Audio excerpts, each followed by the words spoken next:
Primera de Corintios, capítulo 6. Dice así la palabra de Dios.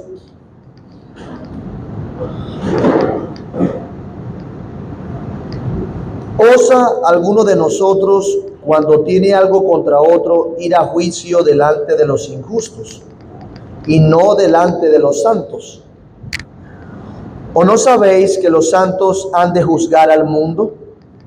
Y si el mundo ha de ser juzgado por vosotros, sois indignos de juzgar cosas muy pequeñas.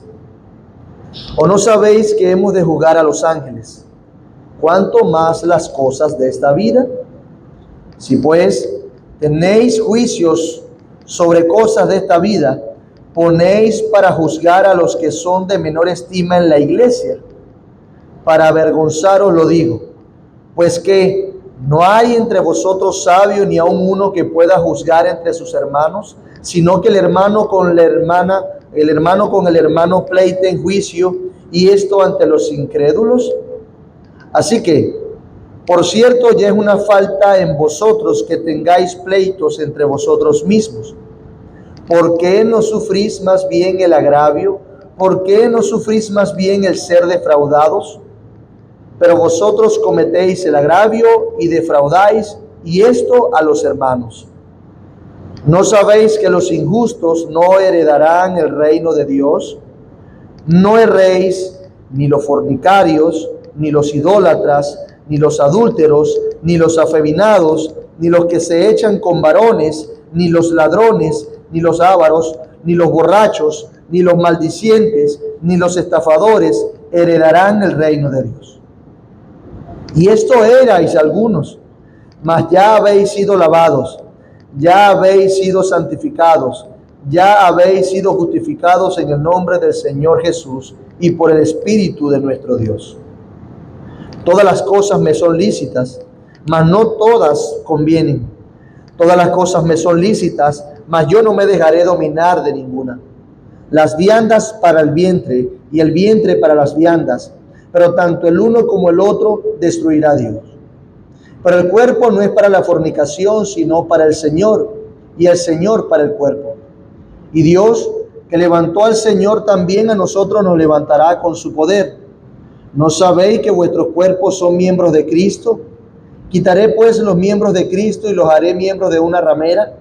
De ningún modo. ¿O no sabéis que el que se une con una ramera es un cuerpo con ella? Porque dice, los dos serán una sola carne. Pero el que se une al Señor, un espíritu es con él. Huid de la fornicación. Cualquier otro pecado que el hombre cometa está fuera del cuerpo, mas el que fornica contra su propio cuerpo peca. ¿O ignoráis que vuestro cuerpo es templo del Espíritu Santo, el cual está en vosotros y el cual tenéis de Dios, y que no sois vuestro? Porque habéis sido comprados por precio. Glorificad pues a Dios en vuestro cuerpo y en vuestro espíritu, los cuales son de Dios. Oramos. Padre, quiero darte gracias por tu palabra y por este día. Gracias, Señor. Gracias. Qué bueno, qué delicioso, qué consolador es habitar los hermanos juntos en armonía. Allí tú envías paz, bendición, vida eterna. Es un deleite, Señor. Gracias. Gracias porque podemos aprender juntos. Porque podemos aprender los unos de los otros y podemos encontrarnos contigo como un pueblo. Gracias. Gracias porque a través de estos tiempos nos recuerdas que no estamos solos, que no nos pertenecemos a nosotros mismos, que contamos con otras personas para nuestro crecimiento, para nuestro consuelo. Gracias, Señor, por darnos la iglesia. Gracias por los hermanos. Gracias, gracias, Señor. Te alabamos y te bendecimos. Con esa misma disposición yo te ruego que nos acompañes, Señor. Que tu Santo Espíritu nos guíe a estar unidos en amor, en paz. Que tu palabra, una vez más, cree una comunión profunda entre nosotros. Y que esa comunión se haga evidente en nuestra santificación. pero también que se haga evidente en nuestra adoración a ti. Gracias, Señor. Ayúdanos, te lo ruego. Haznos bien una vez más, trae salvación y glorifica tu nombre. En el nombre de Jesús te lo pedimos, oh Padre. Amén.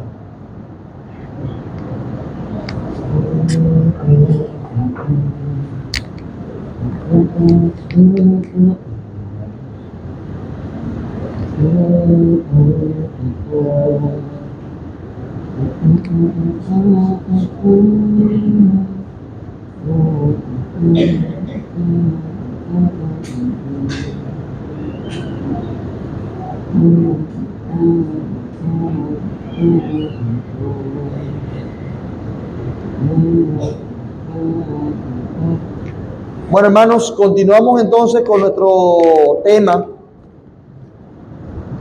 ya en la recta final de lo que nos corresponde en las clases de discipulado inicial.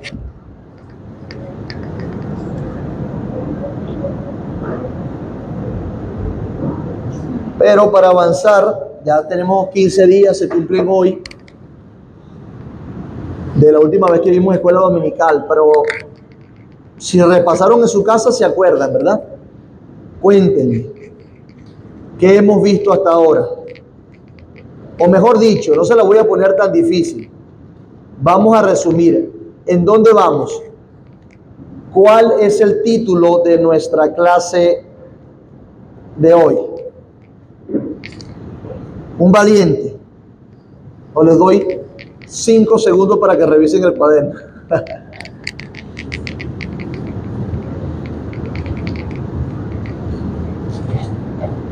¿Alguien lo recuerda?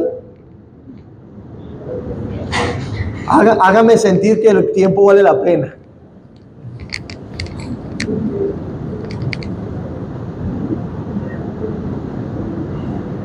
Josuán. Ok, responsabilidades de la iglesia. Las responsabilidades ¿qué? Corporativas de la iglesia. Muy bien. Dentro de esas responsabilidades corporativas, ¿qué tenemos?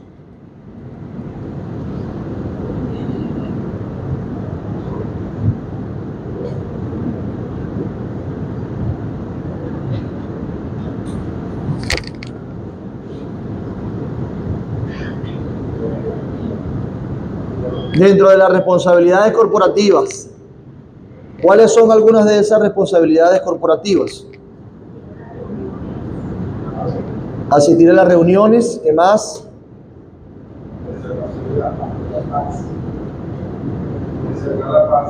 Preservar la paz, ¿qué más? O anterior a esa. Muy bien, cultivar la comunión. Cultivar la comunión. Entonces tenemos la reunión, asistir a las reuniones y cultivar la comunión cristiana. Si algo puedo aportar, yo quisiera recordar y que les quedara bien claro que cuando hablamos de las responsabilidades estamos simplemente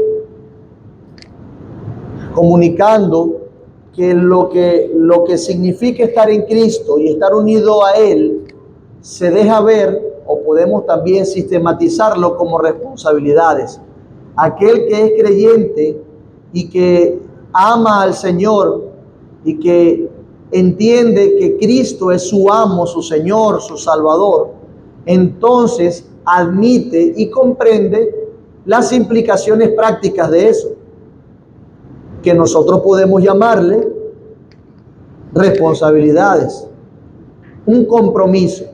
¿Cómo se ve ese compromiso? Bueno, los que están unidos a Cristo también están unidos a su cuerpo, a su iglesia, y por lo tanto procuran esas reuniones congregacionales. Por otra parte, los que están unidos a Cristo, por la unión que Él logró, cultiva esa unión, promueve la unión en la iglesia.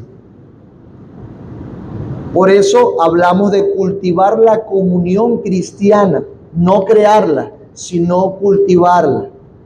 Se trata de ver las implicaciones de que Cristo nos haya unido a Él.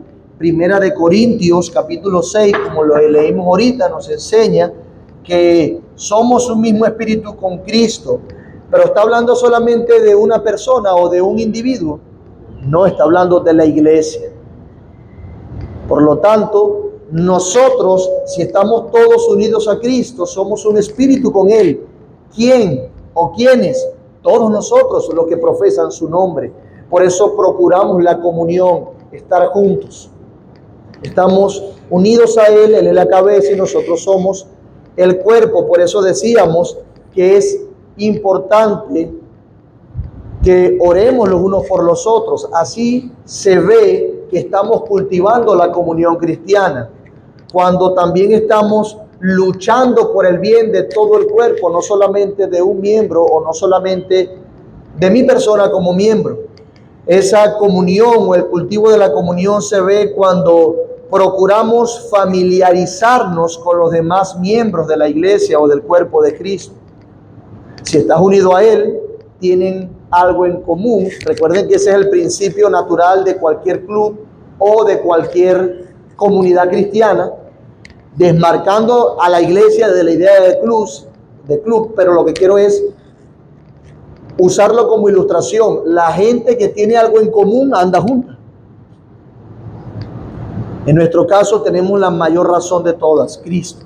Por eso queremos familiarizarnos con todos los miembros y preguntarnos, es importante, ¿estamos familiarizándonos con los miembros de la iglesia o aquellos que forman parte del cuerpo de Cristo? Estamos juntos perseverando en la doctrina, pero también se espera que ayudemos materialmente, de ser necesario, a los miembros del cuerpo. Ustedes, yo creo que casi todos deben tener el conocimiento que a veces pierdes o por una quemadura pierdes un pedazo de piel, toman un pedazo de piel de otra parte, la ponen en ese lugar y eso ayuda a sanar, restituye. Y quiero usar la ilustración para que entendamos cómo si un miembro del cuerpo está dolido o está necesitado, otro miembro del cuerpo naturalmente pudiese ayudarle y ser un factor consolador, sanador o alguien que le ayude a resolver esa situación económica que pueda estar teniendo por escasez, por ausencia de alimentos, de vestimenta, entre otras cosas. Así se ve el cultivo de la de la unión en la iglesia. Eso ya lo vimos, por eso voy rápido y simplemente hablo para introducir. Pero ahora nos toca recordar otra implicación. Yo le diría, y esto es algo personal que de hecho he estado trabajando y tratando de incluir en las clases, es la comunicación eficaz. El propósito de estas clases, además de refrescar todo este conocimiento a la iglesia entera, es también que aquellos que aspiran a la membresía sean discipulados y entiendan cómo de la Biblia se desprenden estas responsabilidades corporativas que deben vivir si son miembros de la iglesia. Por supuesto, eso no se limita a ser miembro de la iglesia. Si eres cristiano, tú vas a anhelar y vas a buscar esto. Pero si te comprometes, debe haber una expresión más clara con la iglesia a la cual perteneces. Por eso, la comunicación llega a ser un factor muy importante. Algunas constituciones o políticas eclesiásticas de algunas comunidades de fe de iglesia, ellos proponen que a ausencias justificadas o injustificadas, los miembros puedan comunicarse entre sí y dar la información para saber qué está pasando con ellos. Nosotros lo aplicamos más estrictamente en las asambleas. Sin embargo, qué buen hábito sería que si yo me ausento porque estoy enfermo, la iglesia pueda orar por mí y estar enterado que yo estoy enfermo. La tecnología nos ha dado el privilegio de tener algunas facilidades como grupos de WhatsApp o grupos a través de cualquier red social. Pero qué bueno sería eso. Pero también es bueno para cuidar tu propia alma. Porque en los momentos de desánimo, la actitud natural del hombre y mujer pecadores es aislarse, es no comunicarse, es no decir lo que está pasando con su alma. Y si nosotros tomáramos eso como una responsabilidad seria, entonces cuando yo estoy indispuesto porque tuve una mala racha esta semana con mi esposa y eso soy tentado a no venir a la iglesia, hermano, estoy indispuesto, oren por mí. Ya hay una manera de saber que esa persona está indispuesta y la iglesia puede abocarse a saber por qué, qué pasó, cómo te sirvo. Eso ayudaría a que nosotros efectivamente no descuidemos los medios de gracia, como lo es este tiempo. Un medio o un lugar, un momento para crecer juntos en el conocimiento de Dios, en el conocimiento de nuestro Señor Jesús. En últimas, ¿en dónde está la vida eterna? En que conozcamos a Él y a Jesús. Y cuando tú estás luchando, ese pasaje no es solamente soteriológico, no se trata solamente de la salvación. Cuando estás luchando con tus pecados y te ves tentado a descuidar los medios de gracia, la salida es, recuerda que debes ir a conocer a Dios y a Cristo, que te ha prometido Dios con respecto a tu vida eterna, a tu salvación, apelar a Él, recurrir a Él las veces que sean necesarias. En Él está la salida para vencer, porque Él ya venció. Entonces, quiero simplemente acercarlos a los beneficios. Pero otra cosa también que es importante para cultivar la unión es tener una teología sana con respecto a la unión o a la comunión cristiana. Nosotros pudiésemos hacer clases de deberes, muchísimas. Pudiésemos tener una lista de deberes. Bueno, tienes que venir bien vestido. Hay algunos en la tradición evangélica, aquellos que tienen muchos años saben que tienen una ropa dominguera. Yo a veces me visto parezco más pastor, o la idea que tienen las personas de pastor los domingos, y pudiese entonces poner la lista. Entonces las hermanas tienen que venir así, los hombres tienen que venir así, uno no debe faltar no puede, y poner muchas listas. Pero aunque pudiese parecer algo productivo, debemos ir en contra del peligro inminente del legalismo y el fariseísmo.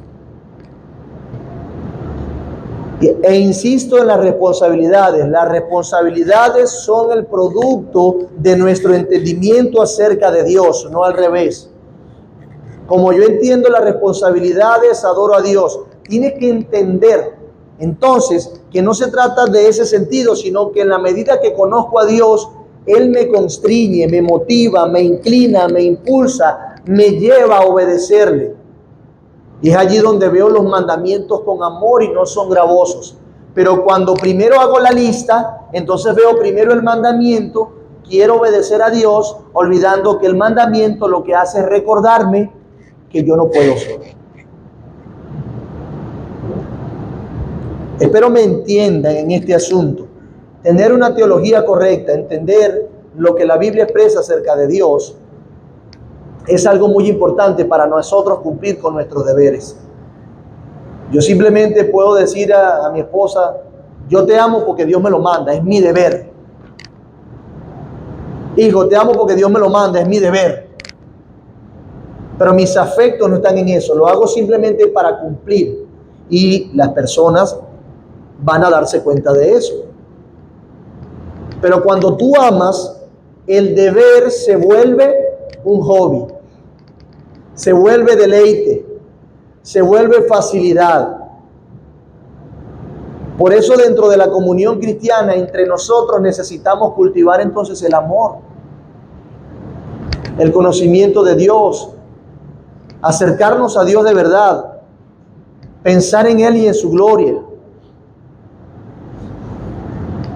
Siendo así, voy a entender no solamente estos aspectos relacionales, sino los aspectos que comunican una gloria mayor.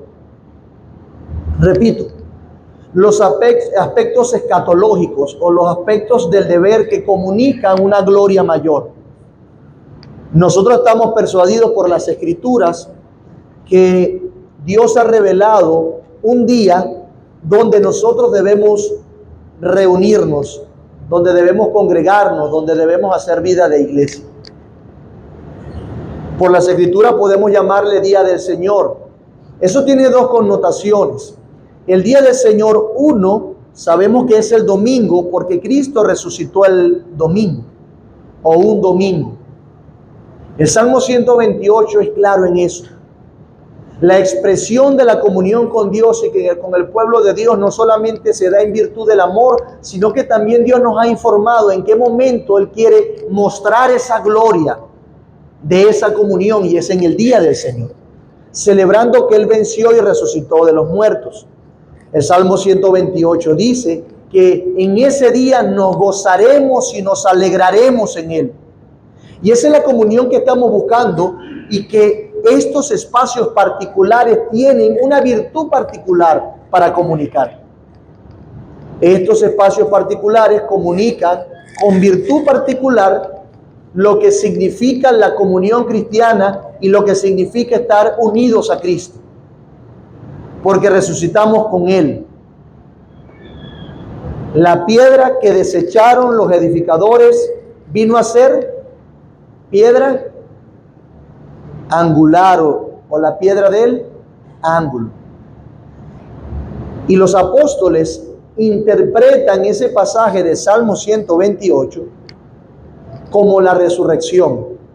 Cuando desecharon la piedra, los edificadores, es que mataron al Mesías. Lo desecharon. Pero esa piedra vino a ser piedra angular.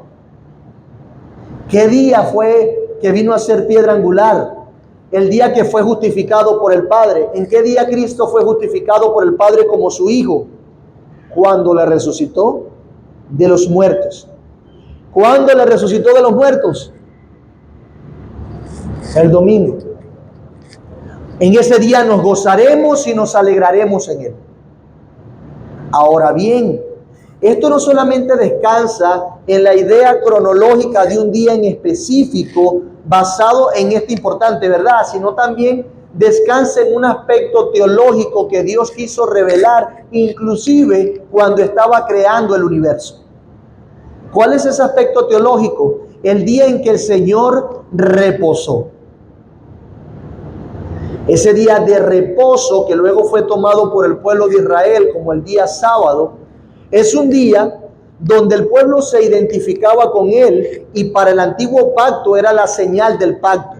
Si alguien no se congregaba o no guardaba el día de reposo según las estipulaciones en el antiguo pacto, era cortado del pueblo según Éxodo 31. Luego, ese día de reposo, como lo es muchas de las ceremonias del antiguo pacto, vienen a ser una sombra, una anticipación de una realidad mayor. La pregunta es, el día de reposo que se expresó inclusive en Génesis, en los primeros capítulos de Génesis, que luego se expresó y se comunicó en el antiguo pacto, y que luego sigue siendo en el nuevo pacto una esperanza y una expectativa de un día mayor, ese día es el día del Señor donde nosotros nos reunimos a guardarlo, que ya no es el sábado, sino fue el día en que la piedra del ángulo fue puesta o justificada como cabeza del ángulo. ¿A dónde voy con esto? Que este aspecto teológico tiene mucho valor para nosotros, porque hay ceremonias, relaciones que comunican mucho más claro la esperanza que nosotros tenemos. ¿Cuál esperanza? Que un día reposaremos perfectamente en un lugar especial en la presencia de Cristo. Esa es la esperanza. Y cada domingo comunica esa verdad. Cada día de reposo, que ya no es el sábado, sino que es el domingo, comunica esa verdad gloriosa. Y si eso es así, yo anhelo estar en mi pedacito de cielo mientras no estoy en el cielo literal. Aunque en Cristo estoy sentado en lugares celestiales, Pronto Dios consumará las cosas y todos estaremos con Cristo en esos lugares celestiales por siempre, en cuerpo y alma. Esa es la esperanza que comunica. Si yo quito eso de la esperanza que Dios le ha dado al pueblo de Dios, quito una parte muy importante que motiva al creyente, que santifica al creyente, que eleva la mirada del creyente. Si eso no es lo que significa, entonces estoy despreciando a Cristo mismo, quien compró nuestro reposo. Hay cosas de Cristo que se han cumplido, hermanos, pero hay cosas que se van a cumplir. Por ejemplo, Cristo está sentado reinando, sí, pero pronto reinará, consumará su reino por siempre. Vendrá y vencerá a la muerte definitivamente, al pecado, a Satanás, y eso se llama el juicio final. Es decir, que sí, Cristo está así, pero falta algo por cumplirse, ¿cierto? Y lo mismo presenta Hebreo con la idea del día de reposo. Sí, en Cristo, Cristo es nuestro reposo, pero esa promesa aún tiene un cumplimiento. Por lo tanto, si la promesa no se ha cumplido perfectamente, el pueblo de Dios sigue guardando esa esperanza y viviendo en virtud de lo que Cristo quiso expresar en ese día donde hemos de tener una comunión que anticipa la comunión perfecta que tendremos por la eternidad con Cristo en su gloria. Vea lo importante de este asunto. A veces nos preguntamos, pero ¿por qué tanta cosa con congregarse? Dios está en todos lados. Es verdad, y esa es nuestra esperanza. Pero sí, Dios ha decidido dar su presencia especial en medio de su pueblo cuando se reúne a gozarse y alegrarse en Él, celebrando que resucitó de los muertos y recordando la esperanza venidera de un reposo perfecto cuando Él venga. Nosotros anticipamos eso. Algo que es interesante es que en Éxodo capítulo 20 se presenta el día de reposo en el cuarto mandamiento como parte del pacto, del antiguo pacto. Pero luego cuando Dios con más amplitud renueva su pacto con una nueva generación en Deuteronomio capítulo 5 para el pueblo de Israel, para introducirlo a la tierra prometida, Él pone con más claridad, Moisés, inspirado por el Espíritu Santo, la idea del día de reposo. Y lo que hace Moisés no solamente es fundamentarlo en el pacto, sino que fundamenta el día de reposo en Génesis, diciendo que como Dios reposó, entonces ellos necesitaban reposar y guardar ese día, y por lo tanto eso se perpetúa en el tiempo. Ese día, ese momento donde su pueblo se reúne, comunica, anticipa esa gloria, no simplemente por la expresión del antiguo pacto, sino por la expresión de Dios cuando quiso reposar, detenerse a considerar lo que había hecho y ver que era bueno. Imagínense nosotros del otro lado viendo a Dios y Él decidió que nosotros reposáramos. Es a propósito que me pongo de espalda porque todos estaríamos viendo a Dios y vemos que si Él reposó, y ese reposo implica una verdad futura donde gozaremos en paz con Él, un reposo eterno del pecado y de las consecuencias del pecado, entonces nosotros ahora lo que estamos haciendo es: también quiero detenerme contigo a contemplar las maravillas de tu obra, que ahora tengo más claramente que implica la redención de un pueblo. Y me detengo y le respondo en adoración y gloria a Él, porque se trata de Él. Él lo ha establecido así, se trata de su palabra. Entonces Dios ha querido comunicarlo así, ha querido que tuviese esa expresión.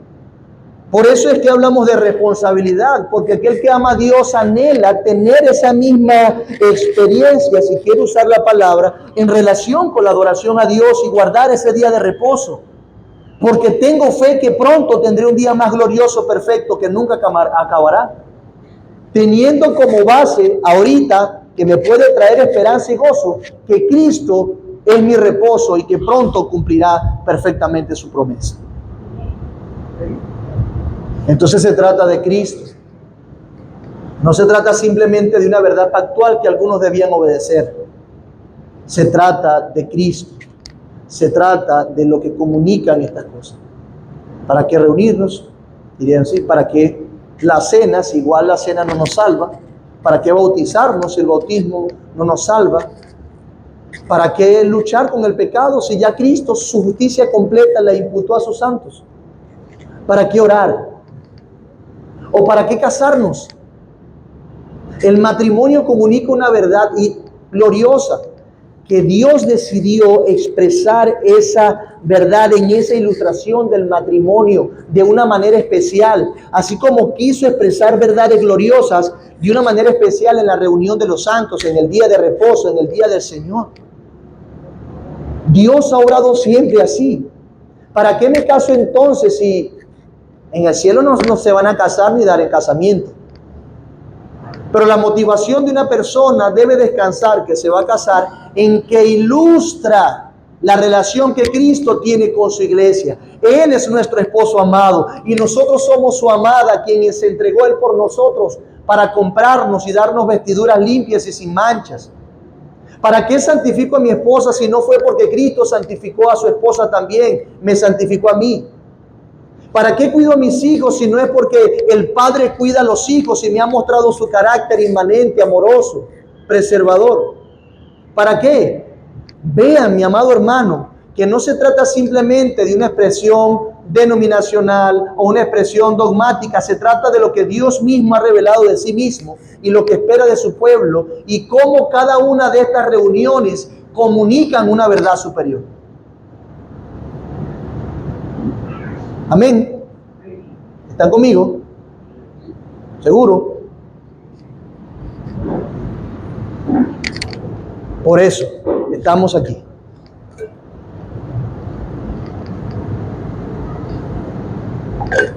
Por eso nosotros nos juzgamos entre nosotros mismos.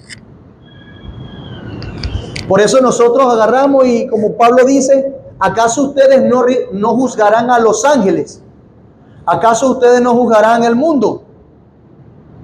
¿Cómo entonces, sabiendo esa verdad gloriosa que viene, ahorita en comunidad no juzgan las cosas pequeñas entre ustedes?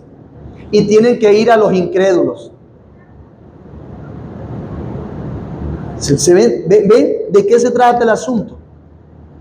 Lo que seremos pronto informa y condiciona lo que somos ahora. Porque nosotros vivimos a la luz de esa esperanza. Nos identificamos con esa gloria. Si no, las cosas no tendrían sentido, hermano. Serían vacías. Y por eso es que hay muchos cristianos vacíos simplemente viniendo a la iglesia o llamándose cristianos y no son cristianos, vienen a la iglesia, cumplen cuantos rituales, hablan de una manera, se visten de una manera, empiezan a andar de una manera y ya dicen que con eso es ser cristiano.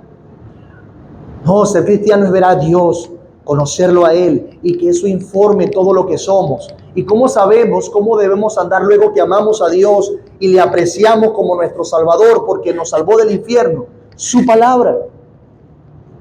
Su palabra. Y eso es lo que tenemos ahora, la palabra de Dios. La suficiente información como para que podamos vivir para su gloria y valorar este tiempo. Pero ¿por qué dejamos de trabajar los domingos si hay tanta necesidad? Por supuesto, vale la pena porque en últimas ese momento, aunque sea obligado, me comunica que quien me sostiene es Dios, no mi trabajo. Comunica que lo que condiciona y que marca el rumbo de mi vida son los mandamientos de Dios. Es el amor de Dios por mí, no lo que yo quiero ser o los miedos que tengo y los temores que tengo. De eso se trata. Por eso las responsabilidades. Por eso ordenamos nuestra vida en torno a Dios, no teniendo a Dios como prioridad. Eso para mí termina siendo como muy vago, muy simple. Es que nuestra vida gravita en torno a Dios. Porque todo lo que somos tiene que ver con Él. Porque Él nos compró, yo no me pertenezco. No tengo el derecho para decir cómo voy a vivir, cómo voy a hacer las cosas. Él ya me compró y puedo amarlo ahora porque Él me amó primero en Cristo. De eso se trata. De eso se trata. Por eso queremos reunirnos. Por eso nos gusta estar juntos. Sobre todo, debemos anhelar estar aquí el día del Señor, el día de reposo. Lamentablemente, se ha tergiversado mucho esa idea en el mundo evangélico a lo largo de los años. Se ha simplificado, ha sido muy insípida, se ha puesto muy ligero el asunto, porque algunos con buenas intenciones dicen, por favor, relájate, el día del Señor son todos los días. Y yo digo amén, por supuesto, el Señor es el Señor de todos los días. Lejos esté de mí decir que Jesús no gobierna sobre todos los días. Lejos esté de mí decir que Él no debe entonces condicionar o informar mi vida para vivir para Él todos los días. Pero una cosa es cierta, así como hay una sola mujer a la que yo me debo en cuerpo y alma, así también hay momentos especiales que Dios estableció para eso, para que nosotros podamos vivir para su gloria, porque Él lo comunicó así. Así como hay eventos especiales como la cena, así como comunicó el bautismo, así entonces hay lugares especiales para eso. Y en este caso Él dejó claro, ¿por qué? Decía en su momento, ¿por qué tomamos vino? ¿Por qué comemos pan? No galletas, no leche, no otra cosa. Porque el Señor consagró esos elementos y Él quiso decir soberanamente que esos elementos comunican mejor la idea que Él quiso darnos para que nosotros recordáramos. Fue Él, se trata de Él. ¿Por qué bautizamos en agua? ¿Por qué en la fórmula trinitaria, en el nombre del Padre, del Hijo y del Espíritu Santo? Porque fue Él que lo dijo. Y Él ha dicho, nos ha dado su día y nos ha dado entonces el día de reposo como una anticipación de esa gloria y una manera de que podamos comunicar que nos identificamos con Él. No me acuerdo si fue Riley que dijo que muchos en el día del Señor están haciendo lo que quieren hacer. Lo que el mundo es hoy comunica precisamente eso. No les interesa a Dios. Dios no informa su vida. Por eso, en ese día que Él apartó, no lo guardan para Él. No lo santifican. ¿Qué es santificar el día del Señor? El término significa apartar. Apartarse. Bueno, yo vengo a la iglesia el día del Señor, el día de reposo, para santificar su nombre, porque Él me apartó para eso. Yo me dedico a lo que Él me dijo que yo debía dedicarme. Pero eso es lo que nos distancia del mundo, que no le interesa a Dios ni ninguna de sus manifestaciones. Por eso es que hacen lo que quieren cuando Dios dijo que hiciéramos en este momento lo que nosotros necesitamos hacer. Y lo que comunica su gloria, lo que enriquece nuestra fe.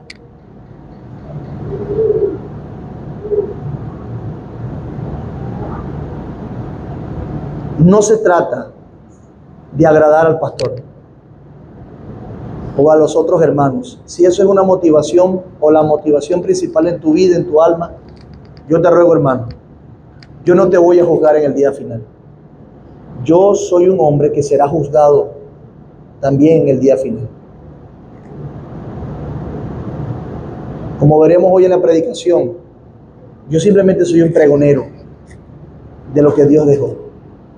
Se trata de Él, no de mí, no de los otros, no del que dirán, no de un orgullo teológico. Se trata de Él. Es tu vida a los pies de Cristo. Por eso busca cumplir con tus responsabilidades, por Él, por lo que ya ha hecho por ti, por lo que ya tú entiendes que Él ha comunicado, que ha manifestado.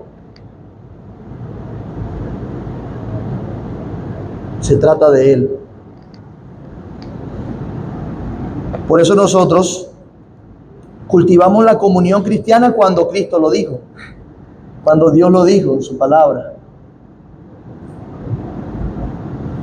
Cultivamos la comunión cristiana. Pero también queremos asistir a nuestras reuniones congregacionales.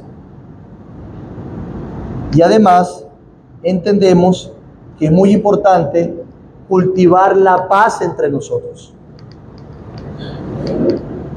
No podemos pretender ser tan, diríamos coloquialmente, ser tan caretabla que, bueno, nos reunimos pero nos odiamos.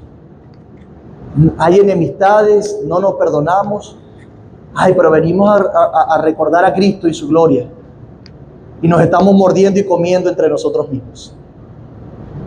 Por eso es que parte de la responsabilidad en la comunión cristiana, dentro de la membresía, y lo que se espera en última de un creyente, es que preserve la paz. Preserve la paz. Que pueda ser lo suficientemente humilde y echar su orgullo al lado para que la paz reine entre nosotros.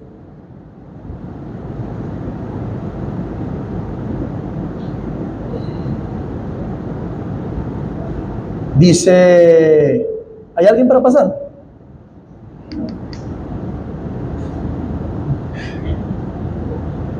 Primera de Juan 1, 3 y 6.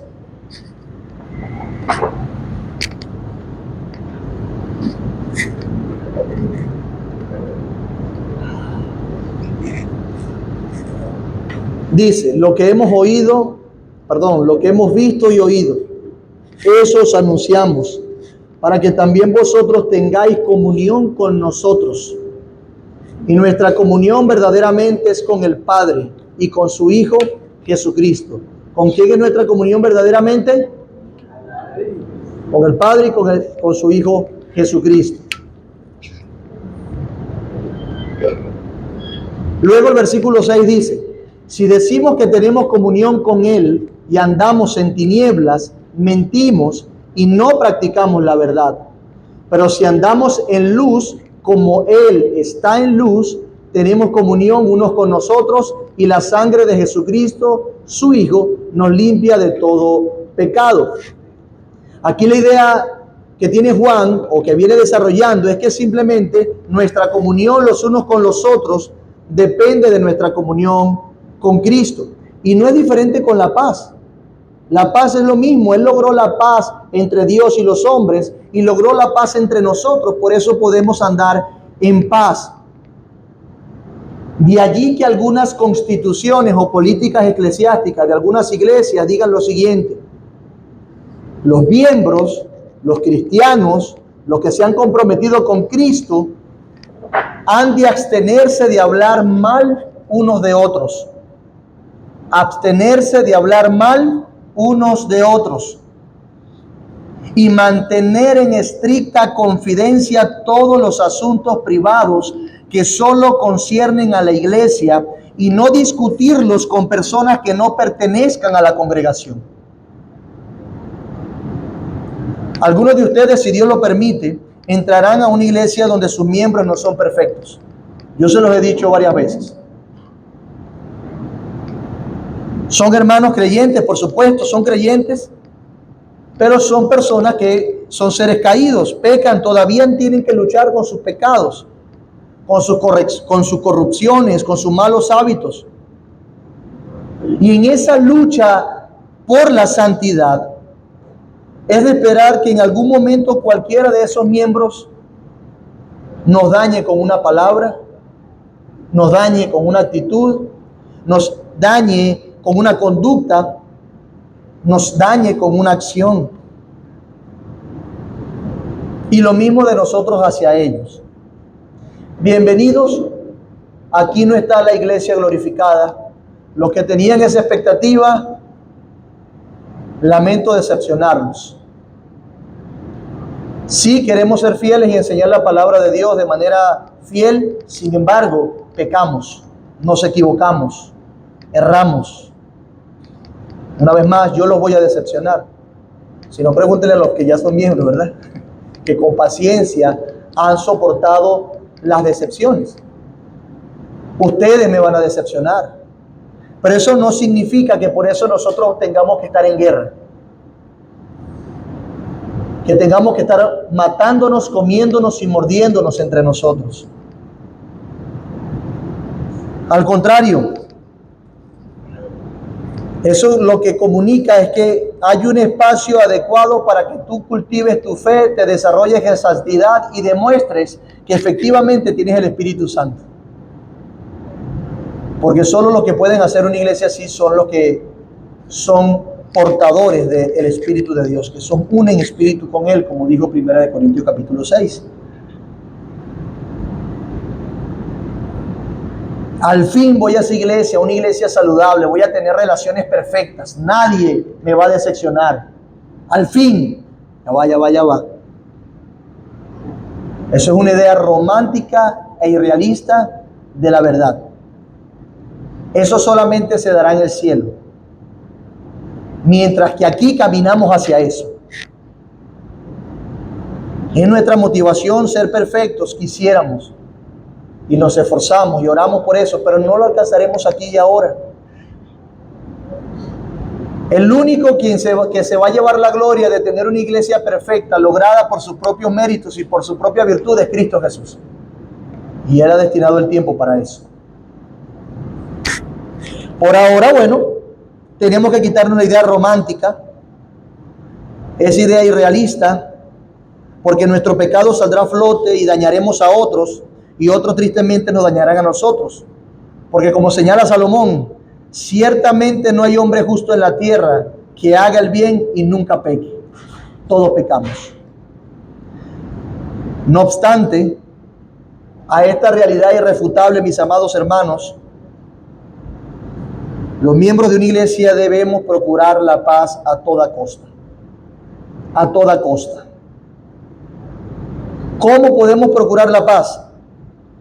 Absteniéndonos de la murmuración, del chisme y venciendo sobre nuestro propio pecado, procurando la piedad íntima con Dios.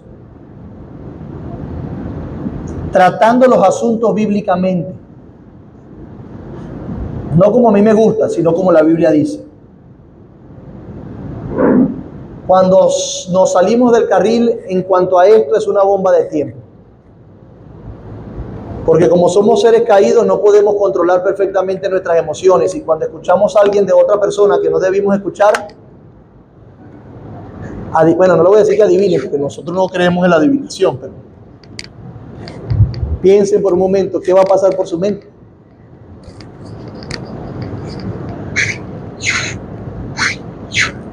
Cuidarnos de la murmuración y el chisme. Si hay algo que daña una reputación, que daña una iglesia, es el descuido de velar por la reputación ajena. Si hay algo que daña una iglesia desde adentro, es el descuido de velar por la reputación ajena. Nosotros queremos que nuestra reputación quede en alto, ¿cierto? Pero nada hagáis por contienda o vanagloria, antes bien considerando a los demás como mayores a ti mismo. Busca primero el bien de aquel antes que el tuyo. En otras palabras, cuida de la reputación de tu hermano, inclusive cuando tú sabes que sí pecó. Cubre su vergüenza como Dios ha cubierto la tuya. Como Dios cubrió la de Adán sacrificando un cordero. Cubre la vergüenza de tu hermano y agota los recursos bíblicos. Sigue por la gloria de Dios y para la gloria de Dios un trato bíblico de los asuntos dentro de la iglesia cuando la paz se vea comprometida. Eso es cuando peque contra ti o tú peques contra los otros. Necesitamos preservar la paz. Cuando nosotros no le ponemos un vigilante a nuestros labios y empezamos a transmitir a terceros los pecados de otros, los desaciertos de otros, y muchas veces le llamamos nuestras opiniones acerca del asunto de otra persona, cuando no hay un centinela en nuestros labios, y eso pasa cuando las debilidades de mi hermano son exaltadas por mi boca, sin una razón justificada, estamos atentando contra la unidad del cuerpo y perturbando la paz de la iglesia de Cristo. Eso es lo que estamos haciendo. Se ha popularizado el chisme. Es una diversión. Pancito con café, oye, ese chisme se pone mejor. En el caso de los hombres en el mundo también, una cervecita, una cosa y hablar. Debemos reconocer que los hombres se dan menos a eso, ¿sí o no? Pero el asunto es este, que el chisme se ha popularizado. Ven, cuéntame el chisme. No es una diversión. Dios comunica la verdad del chisme como un atentado contra la vida de la persona sobre la cual está chismeando. Lo voy a repetir. Es un atentado contra la vida. Ilustremos. Imaginémonos por un momento que usted está intentando matar a otra persona. Ay, eso no se le pasa por la cabeza, ¿verdad? Yo intentando matar a una persona. Ahora, imagíneselo de verdad. Piénselo por un momento y usted dice, cosa grave es esto. Cosa difícil es esto. ¿Cómo yo voy a hacer eso? ¿Cómo yo voy a quitarle o derramar la vida de una persona? Qué difícil, qué duro, qué complejo. Pero bueno, eso mismo pasa cuando tú transmites información que no debe de otra persona. Cuando chismeas y murmuras. Levítico 19, 16 y 17. No andarás chismeando entre tu pueblo. No atentarás contra la vida de tu prójimo. Yo, Jehová. No aborrecerás a tu hermano en tu corazón. Razonarás con tu prójimo para que no participes de su pecado. Razonarás. La idea es, siéntate, argumenta, convéncelo que está pecando, pero hazlo con él. Razona. No, bueno, no se lo voy a decir a nadie para no dañar su imagen, pero yo no hago nada. También es pecado. La idea es razonar, convencer. No sea superficial. Tú lo que quieres es que Dios, o sea, tú no quieres que tu hermano haga lo que tú quieres y se porte como tú quieres. Tú quieres que tu hermano honre a Cristo. Por eso, muéstrale la voluntad de Cristo y convéncelo de su pecado. Argumenta por las Escrituras, no por lo que tú quieres, por lo que deseas o por cómo crees que debe ser la iglesia. Dice la Biblia esto. Dios espera de ti esto y esto. Razona con tu hermano.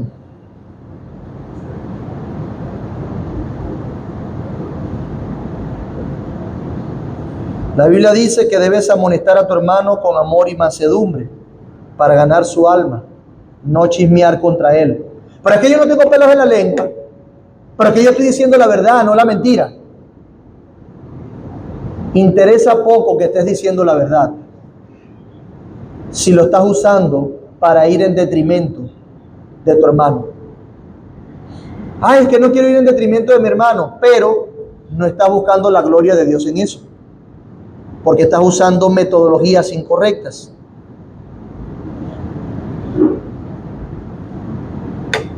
Hermanos, eso es muy destructivo para la iglesia. Mucho ha sufrido las iglesias en la historia, mucho hemos sufrido nosotros por ni siquiera saber identificar el chisme o camuflajearlo con piedad.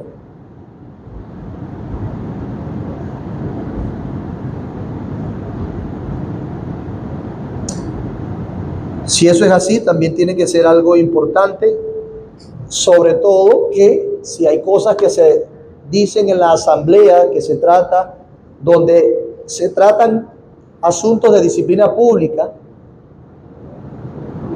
detalles que más nadie debe saber, o asuntos internos, también está mal que tú chismees o ventiles esa información fuera de la asamblea.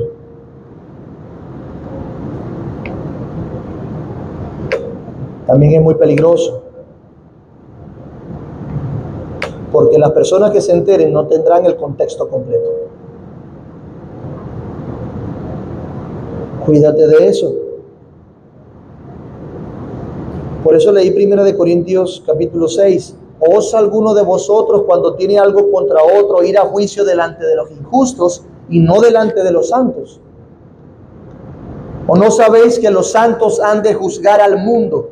Y si el mundo ha de ser juzgado por vosotros, ¿sois indignos vosotros de juzgar cosas muy pequeñas?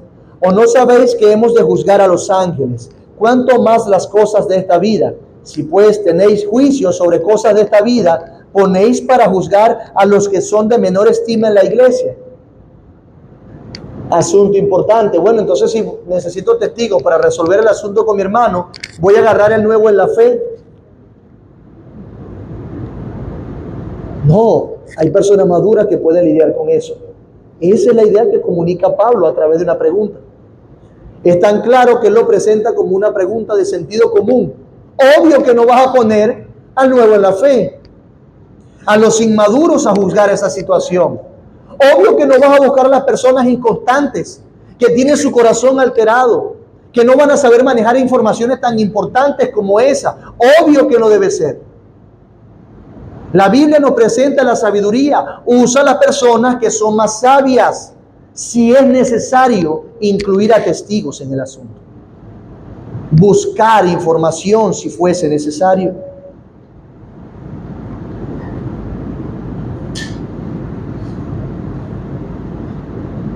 Es bochornoso, hermanos, ver cómo los creyentes en ocasiones no se percatan que su discreción tocante a los asuntos internos de su iglesia y lo ventilan ante los impíos que lo rodean. Lo que hace es que los impíos o los pecadores o los que no son de la iglesia se endurezcan y se alejen más del evangelio, porque no conocen el contexto. ¿Cuántas personas no quieren venir más o no han querido venir a la iglesia porque se han enterado de cosas fuera de su contexto? Y que por supuesto al enterarse ya no quieren saber más porque su mente se condicionó con eso nada más. Pero la Biblia nos llama a la discreción. Aquí hay un lugar para cada cosa, ser sabios, a guardar y preservar la paz. Tener paz con todos. ¿Hasta cuándo? Hasta donde sea posible, trátalo. Con los de adentro y los de afuera, y eso implica manejar los asuntos con sabiduría, alejarnos del chisme, la murmuración o ventilar información que no debemos ventilar, que es confidencial de tu hermano, de tu iglesia. No saben el contexto. Por supuesto que por causa de su pecado también van a estar condicionados y con prejuicios. Es un atentado contra su vida, porque si por eso se alejan más del Señor y si decepcionan, tu pecado aportó para eso. Mi pecado aportó para eso. No es poca cosa, hermanos. Parte de nuestras responsabilidades corporativas entonces es reunión a las congregaciones, comunión o cultivar la comunión cristiana, orando, cuidándonos, amándonos, protegiéndonos. Y en tercer lugar, guardando la paz. Aclaro y termino. Guardar la vergüenza no es ocultar el pecado y ser indulgente. Es tratar el asunto. Razonarás con tu hermano en su pecado. Hay una parte activa de tu proceder cuando ves que Dios debe ser glorificado en esa situación. No es indulgencia, no es tapar el pecado, no es quedarme callado porque es mi amigo. No lo voy a delatar. Todos esos principios mundanos quedaron allá en el mundo. No somos perfectos, pero queremos usar los principios perfectos que Cristo nos dejó para caminar a su perfección. Entonces, haz lo que tienes que hacer con valentía. Que la valentía de decir cosas acerca de tu hermano se traduzca en la valentía de atender las cosas con tu hermano en privado y perdonarlo, amarlo, restaurar las relaciones, sufrir el agravio. ¿Es que acaso no hay entre vosotros quien pueda sufrir el agravio? ¿Por qué no sufres el agravio? Sí, hermano, bueno, pecaste contra mí, lo lamento, te perdono, por favor, no lo vuelvas a hacer más. No, pero es que tengo que ver sangre, tiene que sufrir. Una sed de venganza, como si fuese por allí buscando verdugos que solucionen el asunto. Eso es una muestra de impiedad. Si es tu hermano y si pecó contra ti, sea el pecado que sea, Cristo tomó su lugar. Cristo derramó su sangre por él. Una vez más, la preservación de la paz se trata de Cristo, no de mí. No de mí. Hermanos, ya Él logró la paz. Hoy vamos a comunicar con alegría que Él alcanzó la paz entre Dios y los hombres. Y por eso podemos tener paz entre tú y yo. Vea la gloria de la iglesia. Gente de diferente edad en comunidad, de diferentes gustos recreativos, de diferentes contextos sociales, de diferentes contextos económicos, de diferentes contextos académicos, y todos ellos reunidos como un cuerpo, comunicando la gloria que solamente Cristo pudo alcanzar. Tener esas personas en comunidad y en paz para anticipar lo que será su pueblo por siempre. Un pueblo de toda lengua, de toda tribu, de toda nación, de todo estatus social. Eso es la iglesia.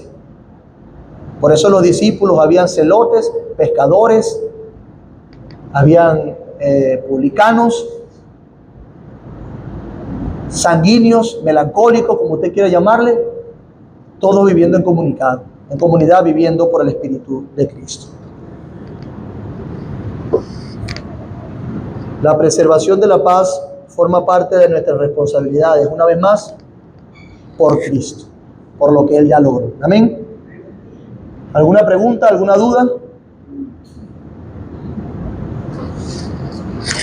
¿Alguien tiene alguna pregunta? ¿Seguro? ¿Seguro? Oramos entonces. Padre, gracias por tu palabra, gracias por cómo podemos sistematizar estas ideas de manera que edifique profundamente nuestra alma. Yo te ruego que por favor nos preserves, a pesar de mí, Señor.